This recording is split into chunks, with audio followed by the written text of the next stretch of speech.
isang baliw. Tawag sa'kin ng nakararami, karaniwan na nanggaling sa mga nag-ama namin. Kailangan ba manalangin upang rurok maabot? Sa tingin ko ay hindi at siyang utak mo ang sagot. Nagkubli, napasa ilalim ako sa sining. Mas pinili ang maghain upang hindi makikain. At sa'king bawat pagising, panibago ng ngiti. Panibago sa kukote ang nais na sambitin. Madalas man nabitin, pilit nagbakasakali. Diretso lang sa pangarap, di na nagpapasakali. Mas pinili ko sa kalye kaysa sa eskwelahan. Tunay bang kaalaman ang nakukuha mong leksyon? Proteksyon sa paligid, lalo na sa iyong sarili. Naging wais sa pagpili, kaya di na ako pumili sa mga nagtatakbuang mga hayop sa syudad. Di ako natutuwa pag sila napapanood. Sobrang daming bagay pa ang mas dapat natuunan, kaso nilulunod nila tayo sa kahibangan. Peke na kaalaman, peke kahihinatnan, kaya ang mga laman ay kumakain ng laman. Sa papuri ang tawagin na baliw. Sa papuri ang tawagin na baliw. Sa papuri ang tawagin na baliw. Sa papuri ang tawagin na baliw.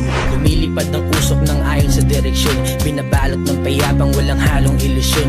Baliw akong tawagin ng mga nakakulong sa kultura ng ninunong isinalin sa bulong. Di na kailangan ng gasera para lang aking makita ang bansa kong binubulag ng mga peking balita. Ilang libong taon na rin tayong napaniwala na dapat ay maging sunod-sunuran sa banyaga. Isinilang na may utak, bilang lang ang gumagamit.